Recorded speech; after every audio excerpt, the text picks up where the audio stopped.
A Alemanha era uma grande potência, um dos países mais ricos do mundo nos anos 40, até a Segunda Guerra Mundial. Do nada vira um país completamente destruído. Os russos chegam em Berlim, ocupam a metade do país no final da Segunda Guerra Mundial. E até hoje, muitos alemães estão vivos que vivenciaram a chegada dos soldados russos, né? E ficaram. Houve uma presença de tropas russas na Alemanha até o início dos anos 90. Ou seja, eles só foram embora com uma reunificação. Então, a aposta de querer construir uma amizade, acreditando, né, vamos dizer, num espírito liberal, achando que se a gente fizer um bom negócio, que é bom para você e bom para mim, a gente garante a paz. Aquilo foi a maior aposta estratégica da Alemanha desde os anos 70. Isso foi durante a Guerra Fria. Né? Isso é impressionante, ou seja, a Alemanha sendo um país protegido pelos Estados Unidos, dizendo, olha, a gente vai fazer negócio, a gente vai comprar gás russo como gesto, um sinal de que a gente não quer conflito com vocês. Então, carreiras políticas inteiras se construíram a partir disso. Então, muitos parlamentares alemães fazem parte do grupo de amizade Alemanha-Rússia, etc.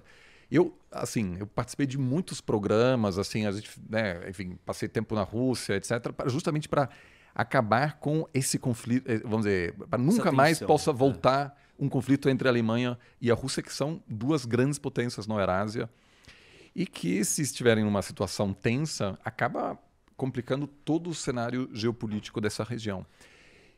Historicamente, é mais difícil para eles quebrarem esse laço. E assim, eu lembro disso durante, né, estando na Alemanha. Às vezes, eu lembro de uma vez, fiz uma viagem com um amigo meu para o litoral da Alemanha. Eu tinha 10 anos e a gente foi com o avô dele. E à noite, eu ouvi uns gritos e falei, cara, o que é isso? Não, esse é meu avô. Ele teve em Stalingrado. Então ele nunca processou. Isso foi em 90, isso foi 45 anos depois da Segunda Guerra Mundial. E o cara participou da Segunda Guerra Mundial, lutando na Rússia, né, defendendo a Alemanha nazista, e simplesmente nunca mais se recuperou. Ou seja, ficou revivendo cenas de batalha toda a noite. Ficou gritando todas as noites, enquanto dormia. E o meu amigo cresceu assim, ouvindo o avô gritando dessa forma. Ou seja, as histórias para essa geração, que algumas dessas pessoas estão vivas ainda. Os nomes Kharkiv, Odessa, isso evoca traumas muito profundos, né? Que a Alemanha ocupou essas cidades, a Crimeia, né? Aquela ponte agora que os ucranianos destruíram parcialmente. A Alemanha nazista tentou construir essa ponte já na sua tentativa de ocupar a Crimeia. Então tem muita coisa aí que mexe muito com as pessoas. Então quando vem aí um analista político, eu tenho vários que estão dizendo exatamente o que você está dizendo. Dizendo, a gente precisa armar a Ucrânia, etc. Aquilo traz isso traz um trauma grande que fez com que a Alemanha hoje é um país, no fundo, pacifista, que não quer lidar com a geopolítica. Então, traumatizado. Totalmente traumatizado. O problema do contraponto dessa ideia, que é real, que tem uma sustentação, uma base por que eles agirem assim, é o resultado do que a gente está assistindo, que é um Putin agressivo, um imperialista, que a sua frase mais assim, que ele mais recita por aí, que a grande tragédia geopolítica do século XXI foi o fim do século XX, foi o fim da União Soviética. Ou seja, ele quer recriar esse grande império. E ele tem se posicionado e caminhando e movimentando as peças, e parece que quanto mais velho ele fica, e quanto mais assim as coisas não fazem sentido, ele quer deixar um legado maior, e ele acha que é possível fazer isso, e acha que é possível fazer isso de uma maneira extremamente maluca, porque a maneira como ele conduziu a guerra e como ele conduziu os desdobramentos das tomadas de decisões interna dos russos para continuar invadindo é de uma burrice tremenda. Por quê? Porque assim, tipo, eu sou um ditador maluco que enveneno todo mundo, mato quem fala qualquer coisa que eu não gosto, e aí eu viro para as pessoas e falo assim, olha, eu quero invadir, e eu quero conquistar rápido. Alguém vai levantar a mão e falar assim, não, mas não dá para conquistar rápido. Vira e fala, não, tá bom, meu senhor, vou fazer acontecer, vou fazer acontecer. E óbvio que não tem como fazer acontecer, não teve, não fez. Foi um fracasso. Eu acho que poderia total, porque não tem poderia ter crítica, avançado não mais tem se tivesse tido crítica. Claro, mas... Não tem alguém que contraponha, não tem nada acontecendo. O cara, tipo, ele impôs uma maluquice e falou, façam. Os Não, caras tá sangolheram. acontecendo. E não é que tá acontecendo e ele tá olhando e falando assim, e aí, galera, por favor, falem a real pra mim. Por que não tá acontecendo? Ele, não, vamos dobrar a aposta. Vamos fazer tudo de novo igual, errado. Não tem logística, não tem munição, não tem combustível, não tem como chegar a tropas, não tem soldados suficientes para um território daquele tamanho. Tudo que está sendo feito está errado. E ele convencionalmente, militarmente, convencionalmente, ele não consegue ganhar a guerra. Não consegue. Ponto. Isso está estabelecido. Claro, guerras são uma das coisas mais incertas que existem. Tipo, pode ter uma reviravolta, mas assim, tá muito claro que ele não vai conseguir o que ele quer. E aí só sobra um recurso para ele militar, que é o não convencional, que é o recurso nuclear. E aí o uso de uma bomba atômica. E óbvio, tem milhões de desdobramentos disso. Qual a resposta do Ocidente? Nossa, cara, não quero nem pensar. Tipo, não é uma bomba atômica que vai destruir a Ucrânia inteira, é uma bomba atômica tática de menor alcance. Mas qual a resposta da OTAN em relação a isso? Como que o mundo vai reagir? Estava lendo um artigo hoje na Foreign Policy ontem, que se houver o uso de uma bomba atômica, os voos internacionais do planeta Terra cessam. Todos os voos. Ah, não, mas é uma bomba só na Ucrânia, só porque é uma bomba pequena, de não grande alcance e tal. Não importa. O seguro das companhias aéreas internacionais não podemos viajar com guerra nuclear. E assim, tipo, a gente não teve mais discussões sobre guerra nuclear. Jogar uma bomba atômica, todas as companhias aéreas não têm mais seguro, nenhum avião no mundo decola. Não importa que é uma bomba minúscula e, sei lá, não vai destruir quase nada. Mas imagina o que nós estamos falando. Cara, pelo amor eu lembro quando eu tinha 4 anos e explodiu Chernobyl, a gente não podia sair de casa por um mês. E não havia alface, leite. Por quê? Não, era, a princípio, tudo contaminado a uma distância de 3, 4 mil quilômetros. Então, a Europa inteira, durante um mês, ficou completamente paralisada porque a radioatividade estava vindo pelo vento da Rússia. Agora sim, eu ainda acho, e a pergunta mais frequente, né, você imagina também, né, que eu estou recebendo esses dias qual é o risco de uma terceira guerra mundial? E eu ainda acho que esse risco nem precisei perguntar. Muito pequeno. Olha, eu acho hoje ainda dá para ficar tranquilo. Tem gente que fala, olha, eu moro aqui em Lisboa ou na Suécia, preciso sair daqui? Eu sempre falo, não. Não há indícios claros e... Mas vamos definir o que é a Terceira Guerra Mundial. Então, vamos ver. Tem várias definições. Confronto, a princípio, um confronto entre grandes potências nucleares. Uma guerra atômica, você está dizendo. Seria isso, um confronto... Isso, uma guerra atômica ou mesmo um confronto direto entre duas potências. Superpotências nucleares. Que seriam os Estados Unidos. Mas sem uso de arma atômica. Eu acho que aquilo... A Terceira Guerra Mundial é um termo muito vago, não, né? Sim, mas eu estou falando agora, qual é o risco de um confronto direto entre os Estados Unidos, direto nuclear entre a Rússia e os Estados Unidos? Eu acho que ainda pequeno. Por quê? É um incentivo grande para o Vladimir Putin não usar a bomba atômica, porque hoje a Rússia não está inteiramente isolada no mundo. Ou seja, o que o Brasil está fazendo, a Índia e vários países, mantém laços com a Rússia. Isso, aliás, é um consenso entre a esquerda e a direita brasileira, que não faz sentido para o Brasil participar das sanções contra a Rússia. O Brasil quer preservar seus laços, pode até votar às vezes, né? O Brasil, inclusive, votou a favor de uma condenação na ONU, de uma resolução condenando a anexação ilegal, que do ponto de vista do direito internacional, aquilo não é uma...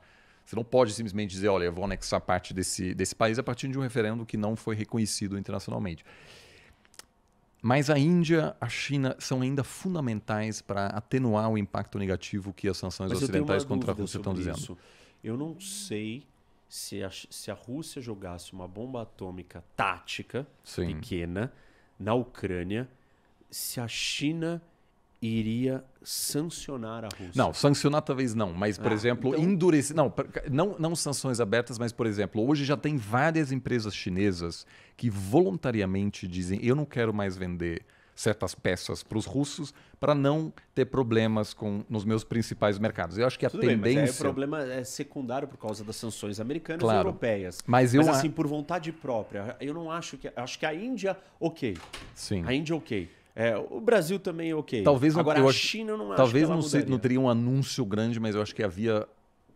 E a gente viu isso na comunicação chinesa em relação ao Vladimir Putin, já dizendo, olha, a gente não está muito feliz com esse conflito, o que está acontecendo, etc., porque há uma preocupação também na China de que a China está sendo vista como uma espécie de aliado fundamental para preservar a economia russa. Uhum. Então, eu acho que nem Pequim nem Índia iam gostar, vamos dizer, dessa situação. Eu acho que E tem um outro fator.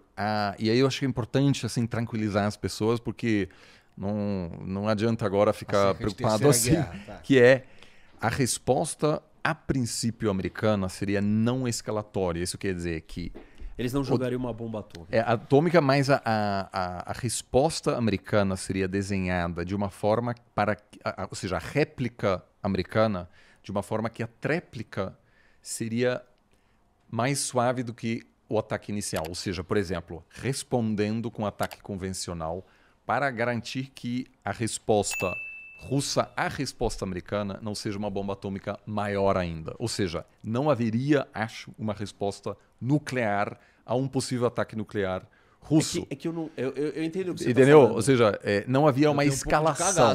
Então, não, mas assim, tudo não, bem. Eles não responderiam com uma bomba nuclear para que a Rússia depois responda com mais uma bomba nuclear e aí você tem uma escalação. Ou seja, teria uma resposta para tranquilizar a situação. Respondendo com um ataque menor, menos sério do que o ataque inicial russo, entendeu? Tudo bem, mas o que eu acho que o problema não é o ataque seguinte. Eu acho que o ataque inicial, de você jogar uma bomba atômica inicialmente, ela desestabiliza as bases da ordem mundial. Pois também acho. E ela coloca o mundo num outro estado de concepção de coisas. Se a guerra da Ucrânia, que é como o Oliver colocou, é um novo capítulo da geopolítica, é o ressurgimento da geopolítica. Porque assim, a gente tem que pensar no tempo, né, cronologicamente. Começo dos anos 90, nós temos o fim da União Soviética, acabou a Guerra Fria. E aí você tem um momento de transição de nada acontecendo, de nenhum grande problema. E depois começa o século XXI em 2001, com o ataque de 11 de setembro. 2001 é o ataque do 11 de setembro. Aí a ameaça do mundo, o problema do mundo, né, tirando pequenas coisas um aqui e ali, é o fundamentalismo, o terrorismo fundamentalista islâmico ou outros, mas principalmente o islâmico. E as grandes organizações terroristas internacionais. Até a gente começar a vir para uma situação onde tem esse marco, que é a guerra, a invasão da Rússia a um país gigante, no meio da Europa. Assim, uma coisa totalmente impensada. E olha as repercussões que isso causou. Trouxemos Finlândia e Suécia para dentro da OTAN. A Alemanha saiu da sua dormência geopolítica, mesmo que na prática isso ainda não tenha acontecido. Teoricamente e politicamente houve uma grande quebra e um grande movimento dentro da Alemanha, que foi dizer, nós vamos se armar, nós vamos fechar o gasoduto, nós vamos fazer isso e aquilo. E essa é uma aliança europeia, a União Europeia e a OTAN se fortalecem. Então, você tem um monte de coisas que aconteceram e mudaram por causa desse episódio. Imagina um episódio, joguei uma bomba atômica tática pequena. Nossa, as lógicas geopolíticas, até inclusive uma que você trouxe que eu acho que é extremamente importante e interessante a gente reforçar e ressaltar de novo, que é a cadeia de suprimento de valores, a cadeia mundial, o comércio mundial que funciona numa lógica econômica. Que é como o Oliver disse, né? Ele produz o negócio mais barato, eu compro dele. Uhum. Com a lógica da geopolítica, não. Eu não posso comprar dele porque isso faz ele ficar mais poderoso. Se ele ficar mais poderoso, ele pode ficar mais forte e vir me atacar. Então nós estamos operando... Tem que ser menos eficiente nesse sentido também. Isso. Então eu tenho que ser mais autossuficiente. Porque eu não posso depender mais de você e dele. Porque ele pode virar meu inimigo a qualquer momento. Então nós estamos lidando com um mundo onde as considerações estratégicas elas são de extrema necessidade para sua sobrevivência. O uso de uma bomba atômica, ele eleva essas situações a potências jamais imaginadas. Assim, tipo, vamos todo mundo se preparar. E vários países, como Ucrânia, que são países pequenos ou menores, que se sentem ameaçados por grandes potências, vão tomar uma decisão. Eu preciso ter uma bomba atômica. Taiwan vai virar e falar assim, desculpa, eu tenho que estar preparado, porque a China pode querer usar uma bomba atômica em mim. Eu acho que a China... Japão vai falar, eu vou construir uma bomba atômica agora. E assim, nós vamos ter uma corrida armamentista nuclear no mundo. A proliferação nuclear, que é um dos temas mais preocupantes de segurança internacional, vai ser aberta a porteira e vai sair todo mundo enlouquecido. Então, a gente pode não ter a guerra nuclear, mas o mundo vai se tornar um negócio assim, em pânico, em pavor.